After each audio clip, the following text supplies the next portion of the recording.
నాకు అర్థం కాదు. కమిటీ పెద్దపల్లి జిల్లాలో మంత్రి శ్రీధర్ బాబు పర్యటించారు.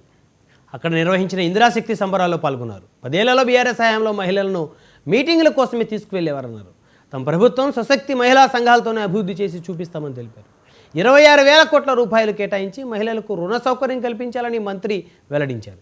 గోదావరి నదీ జలాల్లో రాష్ట్ర వాటా విషయంలో ఎక్కడా రాజీ పడే ప్రసక్తే లేదని మంత్రి తేల్చి చెప్పారు.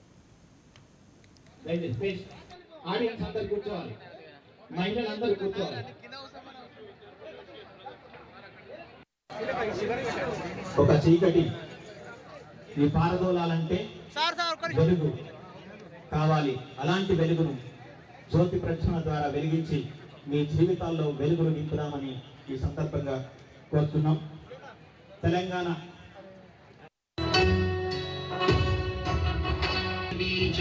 చేయాలి మహిళలందరి కోసం. అక్కడ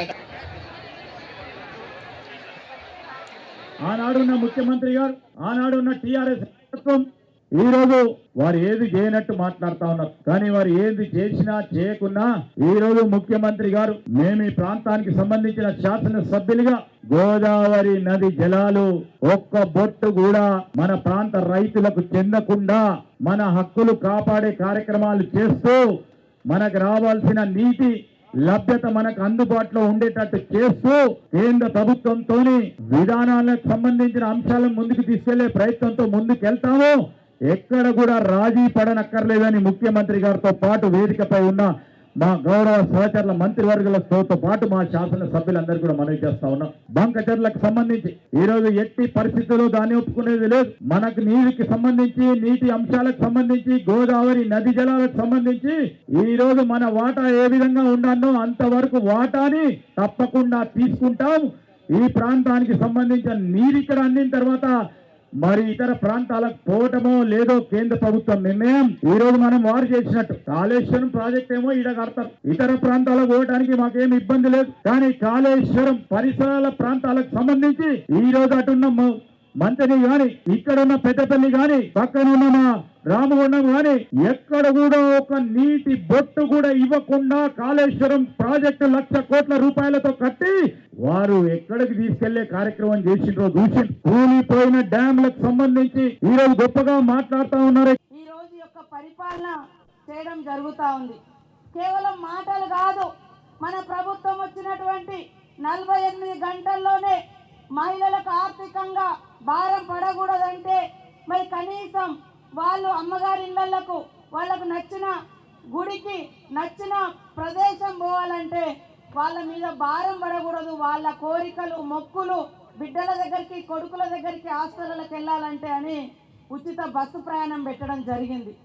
అదే కాకుండా మహిళలకు ఏ బిజినెస్ ఉన్నా వాళ్లకు డబ్బులు వచ్చేది చూడాలని చెప్పి హాస్టల్లో కానీ స్కూళ్ళల్లో కానీ మనం ఇచ్చే యూనిఫామ్స్ మరి ఎక్కడెక్కడో ప్రైవేట్ ఏజెన్సీలు కుడతా ఉన్నారని చెప్పి మా మహిళలకే ఇద్దామని గత సంవత్సరం మహిళలకు దాదాపుగా 60 లక్షలకు సంబంధించినటువంటి యూనిఫామ్స్ ఇచ్చి 30 కోట్ల రూపాయలు మన మహిళా సంఘం సభ్యులకు మరి బట్టలు కుట్టినందుకు ఆదాయాన్ని ఇవ్వడం జరిగింది. అదేవిధంగా పాఠశాలలు గతంలో ఐకేపీ సెంటర్ ఇందిరా కాంతి పథకం కింద పాడి కొనుగోలు కూడా మన గవర్నమెంటే వైఎస్ఆర్ గారు ఉన్నప్పుడు మొదలు పెట్టారు. మధ్యలో అది అంతగా సక్సెస్ కాలే. ఈసారి ప్రతి జిల్లాలో అత్యధికంగా మరి ధాన్యం కొనుగోలు సెంటర్స్ కూడా మన మహిళా సంఘాలకు ఇవ్వడం జరిగింది.